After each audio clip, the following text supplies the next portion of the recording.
Thomas Reed thought he was protecting his family when he welcomed his niece, Emily Carter, into his home, but what began as an act of kindness soon spiraled into obsession, control, and a love so forbidden it could only end in blood. In the quiet town of Ravenshade, their secret affair stayed hidden behind closed doors until one night, jealousy turned to rage, and a horrifying murder exposed the darkness lurking within their home.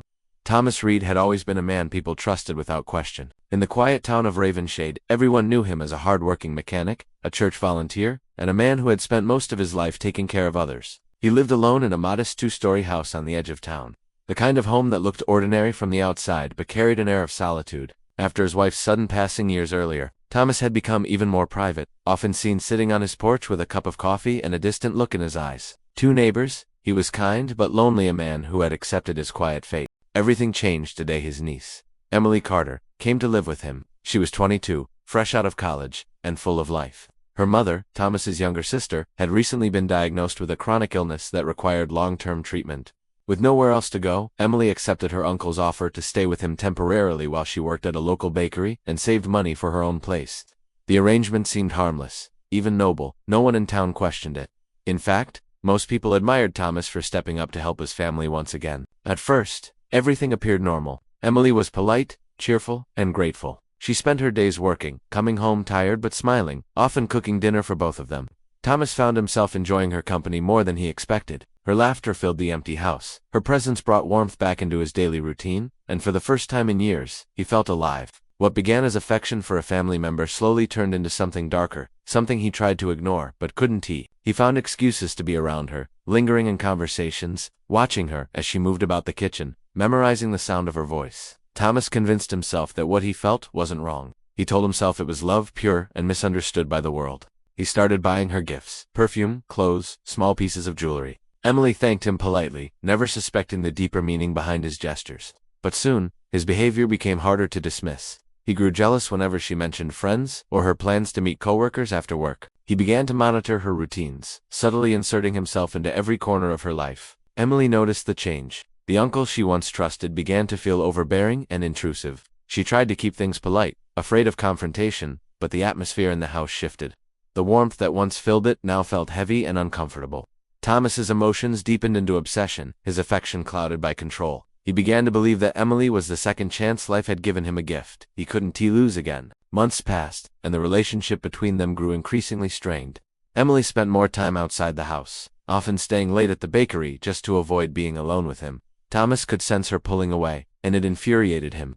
The more she distanced herself, the tighter he tried to hold on. His thoughts became consumed by her, what she did, where she went, who she spoke to. Then, something happened that completely shattered the fragile balance. Emily started seeing someone new, a young mechanic named Ryan, who worked just a few blocks from her job. He was kind and easygoing, everything Thomas wasn't. When Thomas found out, the jealousy that had been festering beneath the surface finally broke through. He became cold and silent around her, retreating into his own mind. To those around him, he appeared distant but calm. Inside, he was unraveling. By late autumn, the tension in the Reed house was unbearable. Emily began planning to move out, hoping to start fresh with Ryan's help. She never told her uncle directly, but he knew. He could see it in her eyes, the way she avoided his questions, the packed bags in her closet. What Thomas didn't realize was how far he was willing to go to keep his secret tanned, how his obsession would soon destroy everything that remained of their lives. The morning Emily didn't show up at the bakery was the first sign that something was wrong. She had never missed a shift without calling ahead. Her boss assumed she might be sick and gave it little thought at first. But when her phone went straight to voicemail for 2 days, concern began to spread. By the third day, her absence could no longer be ignored. Friends tried reaching her online, but her social media had gone silent. Ryan, her boyfriend, grew anxious. He had spoken to her the night before she disappeared and remembered she sounded uneasy, almost frightened, but she brushed it off as exhaustion. Now his messages went unanswered, and the dread in his chest grew heavier by the hour. That evening, Ryan decided to drive to Thomas Reed's house. The porch light was off, and the curtains were drawn tight, even though it wasn't yet dark outside. He knocked several times, calling out her name, but there was no response. As he tried the door, it creaked open slightly, unlocked. Inside, the house was eerily still. The smell of stale air hung in the hallway, mixed with something faintly metallic. Dishes sat untouched in the sink, and a single cup of coffee had gone cold on the counter. Everything looked frozen in time, like whoever lived there had suddenly walked out and never returned. But the silence wasn't peaceful, it felt wrong. Ryan stepped further inside, calling Emily's name again, his voice trembling. Upstairs, her bedroom looked neat, her belongings still there, but her purse and phone were missing. Downstairs, the basement door was closed. He hesitated before turning the handle. A wave of cold air rose from below, carrying a smell that made his stomach turn. The basement was dimly lit by a single hanging bulb. At first glance, nothing seemed out of place, just boxes, tools, and storage shelves. But near the back corner, he noticed a dark stain on the concrete floor, partially covered by a piece of tarp. His pulse quickened as he pulled it aside. The sight underneath was enough to make him stumble backward in shock. There were faint but unmistakable traces of dried blood. Ryan ran out of the house and called the police. Within an hour, the quiet neighborhood was swarming with flashing lights, officers marking off the property with yellow tape. The investigation began immediately, and what they found over the next several hours would unravel a story that no one in Ravenshade could believe. Detectives searched the house thoroughly, collecting samples from the basement and finding several personal items belonging to Emily Ann Earing, a torn piece of her clothing, and strands of hair stuck to the floor. Thomas Reed was nowhere to be found. His car was gone, his phone disconnected, and his credit cards unused. It was as though he had vanished the moment Emily did. Investigators quickly pieced together a timeline based on security footage from nearby businesses. Around midnight 2 nights earlier, Thomas's truck had been seen driving out of town toward the highway. The next morning, a neighbor recalled hearing the sound of heavy dragging in the backyard, but assumed it was Thomas moving equipment. No one thought to look closer. Forensics confirmed that the blood found in the basement matched Emily's DNA. The discovery turned the missing persons case into a homicide investigation. Media outlets picked up the story within days, dubbing it the Ravenshade family murder. The idea that a respected man like Thomas Reed could harm his own niece horrified everyone. People who had known him for years couldn't reconcile the image of the friendly neighbor with the evidence found in his home. Detectives continued to search for Thomas, tracking down anyone who had seen him recently. A gas station attendant remembered him stopping for fuel late that night, alone and visibly distressed. From there, his trail went cold. But one clue would soon change everything. 2 weeks after the disappearance, hikers in a forest outside town stumbled upon a shallow grave covered in leaves. Inside were the remains of a young woman, later confirmed to be Emily Carter. The condition of her body told a story of rage and desperation. She had been beaten and strangled. The discovery left Ravenshade in shock. The town that prided itself on safety and close bonds had just uncovered one of the darkest crimes in its history. As police prepared to launch a statewide manhunt for Thomas Reed, the once quiet community realized that evil had lived among them all along. Hiding behind a smile and the mask of family loyalty, the manhunt for Thomas Reed became a relentless pursuit that stretched far beyond the borders of Ravenshade. Police across multiple states were alerted, and his photo appeared on every news channel and social media platform. The story gripped the nation. A trusted uncle turned fugitive after the brutal murder of his niece. People struggled to understand how a man known for his calm and gentle nature could commit such an unthinkable act. But the deeper investigators dug into his life, the clearer it became that Thomas Reed had been hiding a dark, obsessive side for years. Detectives traced his last known movements through ATM records and surveillance footage. He was using cash, avoiding major highways, and staying at small motels under fake names. Each time police got close, he managed to slip away just before they arrived. They began to suspect he had planned his escape well before Emily's death, preparing for the possibility that he might need to disappear. Inside his house, investigators found multiple burner phones, a stash of cash, and a box of fake identification cards. It was as if he had built a second life waiting to be used. But among the evidence, detectives also found something far more disturbing. Hidden inside a locked drawer in his study was a small notebook filled with his thoughts about Emily. The entries stretched back almost a year. At first, they seemed harmless comments about how proud he was of her, or how her presence brought life back into his home.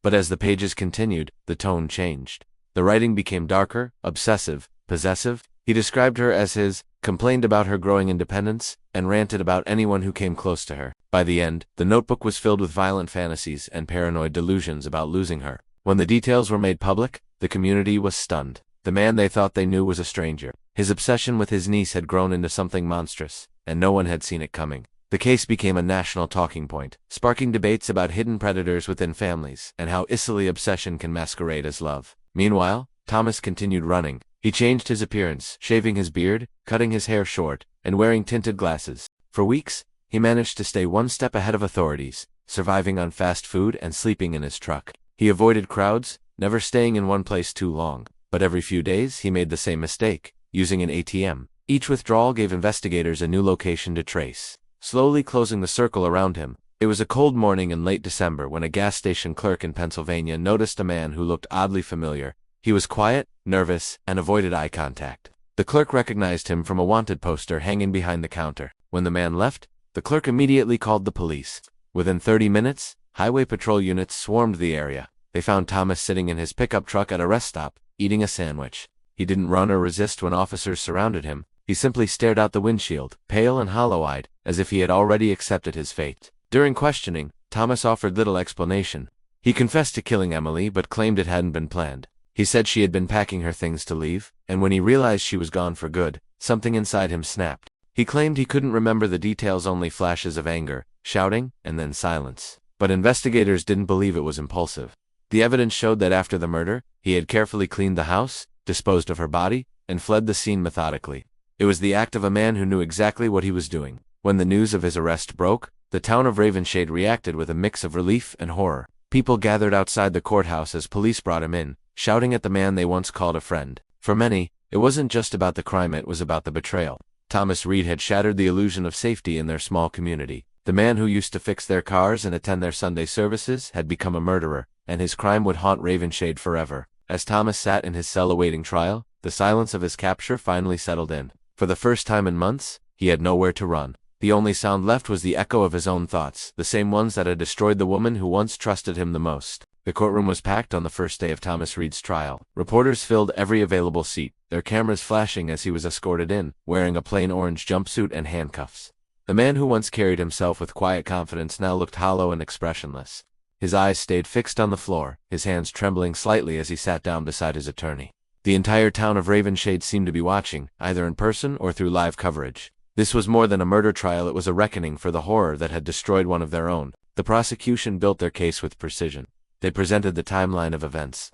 Beginning with Emily's move into her uncle's home and the twisted relationship that followed, forensic evidence tied everything together: the blood in the basement, the hammer used in the attack, and the shallow grave where Emily's body had been found. Each photo and piece of evidence painted a chilling picture of how carefully Thomas had covered up his crime. The prosecution argued that this wasn't a sudden outburst of rage. It was a calculated act fueled by obsession and jealousy. They showed the jury excerpts from Thomas's notebook, where he wrote about his right to keep Emily close, and his resentment toward her boyfriend. The words were enough to silence the courtroom.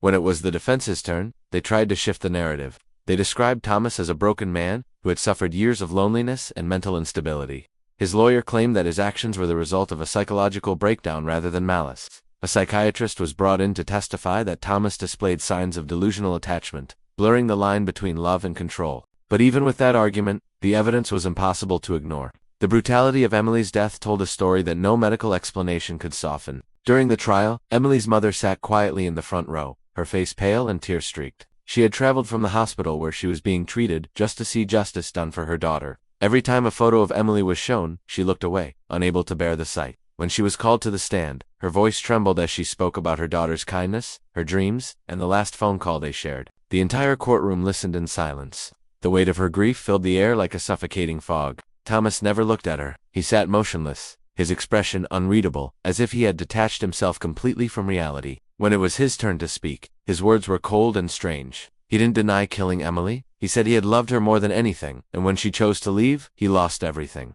There was no apology, no emotion, just a flat statement that left everyone chilled. Even his own lawyer looked disturbed by his lack of remorse. The trial lasted 3 weeks, each day more revealing than the last. The jury deliberated for less than 6 hours before returning their verdict: guilty of first-degree murder. The judge, in a voice firm but heavy with disgust, sentenced Thomas Reed to life in prison without the possibility of parole. Gasps and whispers rippled through the courtroom as the sentence was read. Emily's mother wept quietly, clutching a photo of her daughter, while Thomas remained still, his face blank and distant. When the verdict was announced publicly, Ravenshade felt both relief and sorrow. Justice had been served, but the wound the crime left behind would never fully heal. The town that once trusted Thomas Reed could no longer look at his old house without remembering the tragedy. It was boarded up soon after the trial, left abandoned as a reminder of how darkness can hide behind the mask of family. In prison, Thomas adapted quickly to his new life. Guards described him as polite but detached, never causing trouble, never speaking unless spoken to. He spent most of his time writing pages of letters that were never sent, all addressed to Emily. When asked why he wrote them, he simply said it helped him stay connected. To those who read his words, it was clear that even in confinement, his mind was trapped in the same twisted fantasy. He didn't see himself as a murderer. In his eyes, he had simply refused to let go of the person he believed belonged to him. Outside the prison walls, the memory of Emily Carter lived on. Her friends and family started a foundation in her name to help victims of domestic manipulation and hidden abuse. They wanted her story to be a warning to others that danger can come from those closest to us, wearing the face of love. And as the seasons changed in Ravenshade, the town carried her memory quietly, a ghost that lingered in the silence where trust once lived. Years passed after the trial, yet the story of Thomas Reed and Emily Carter never truly faded from public memory. Ravenshade, once known for its peaceful charm, had become synonymous with the tragedy that shattered its calm. For those who had lived through it, the crime was more than a headline, it was a wound that never healed. The Reed house still stood on the edge of town, abandoned and decaying, a grim monument to what had happened inside. The yard had grown wild, the windows boarded, and no one dared to move in.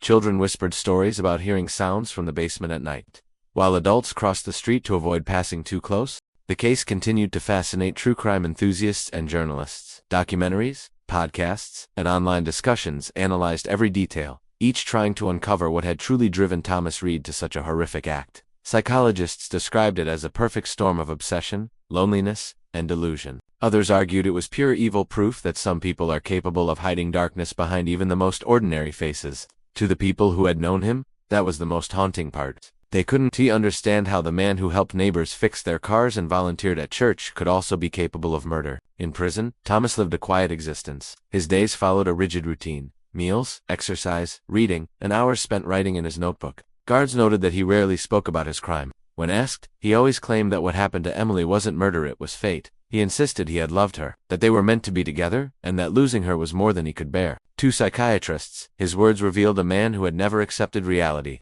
He was trapped in the same delusion that had destroyed them both. Every year, on the anniversary of Emily's death, a small group gathered at her grave. Her mother, frail but determined, brought fresh flowers and sat in silence for hours. Ryan, her boyfriend, attended every year as well. After the trial, he had moved away and tried to rebuild his life, but he could never truly escape the memories. He still remembered the day he stepped into Thomas's house. The smell of blood, the silence, the fear. Those moments replayed in his mind like an echo that refused to fade. Standing by her grave, he always wondered if there was something he could have done to save her. Over time, the story of Emily Carter became a lesson taught in criminology classes, a warning about how manipulation and power can twist even family bonds into something deadly. Her foundation, started by her mother, grew into a national program offering support for victims of domestic abuse and emotional control. The goal was to help others recognize the signs of hidden danger before it was too late.